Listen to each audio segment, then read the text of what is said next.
introduced ourselves, and that took a bit of time, and making the album and stuff, and...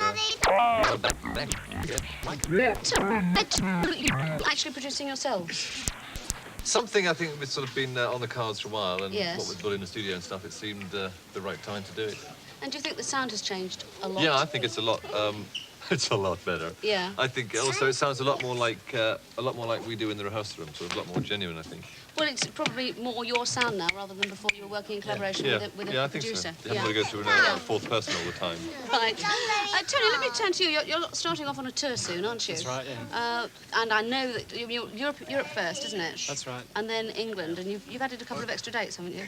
Well, we got the States in between Europe and England, in fact. Forgot about that. Yeah, that's right. Yeah. We got 7 gigs in England in all. I don't know whether some have been added later or not, actually. Now, a couple of tours ago, you did a very elaborate stage show with all the mirrored house and everything. Right. Last year, you went back slightly simpler tour. Right. What can we expect this time from the show? Well, this is still basically based on lights, but yes. it's we got this new kind of light that's operated with a computer that can go in any direction, manually controlled remotely, and can change colour and everything. So that means that you can use all the same lights can produce a variety of different colours, and you get some very interesting effects with that, and also moving, you know. Oh, so we'll look forward to that.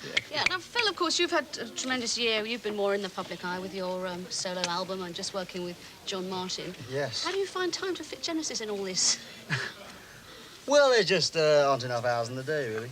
No, I mean, I like to work a lot, really. Yeah. I've always liked to play with other musicians and just dabble in different different types of music. Yeah. And so I enjoy it, you know. So therefore, it's not really a hardship. Do you find going off working with other people gives you sort of more ideas and you come back to Genesis with... Yeah, I mean, it gives you another sort of glimpse at sort of different musical styles.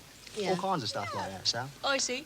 Now, we have the new album out, which we've just been talking about, and you've got we're going to listen to Abacab in a minute, but you've got a new... What's happened to that? Who's responsible? Which one of you three is responsible for this?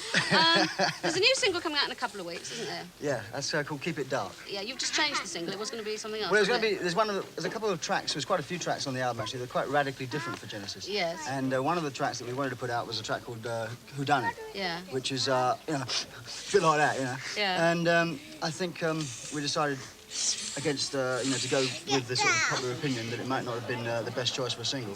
So therefore we're going to put out Keep It Dark, which is also quite different for Genesis. Yeah. But something that people would better listen to and sort of not be too shocked straight away. Do you think, you said this, Genesis have changed slightly, do you think that with the success of your solo album, that people that maybe bought that will now listen to Genesis who hadn't been listening to Genesis before? I think a lot of people... hopefully the people that like Genesis will like this album because there's still a lot of Genesis. I mean, there's still a Genesis thread running through it.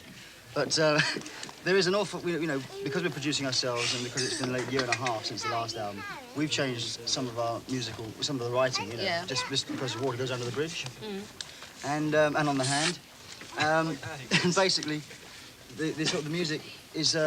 Could appeal to a lot of people that didn't actually like Genesis or don't like Genesis, you know, which therefore it'd be very nice if people actually looked at it, you know. Right. So if you don't like Genesis, go and buy this album. Anyway, yeah, because you might like it, you know what I mean? I think you do, you know. Okay, well, we've got some signed albums to give away. Also, these sweatshirts. What do they have to do to win, Mike? They have to answer one question, which is simply, how many albums have we made since the band started? How many albums, OK? And who won the FA Cup in 19... Sorry, trick question. Entry to our usual address, which is Tiswas, ATV Land, Birmingham, B1 2JP. That's Tiswas, ATV Land, Birmingham, B1 2JP. Please put Genesis in the top left-hand corner. Who gave these children these ciphers? Here's Abacab!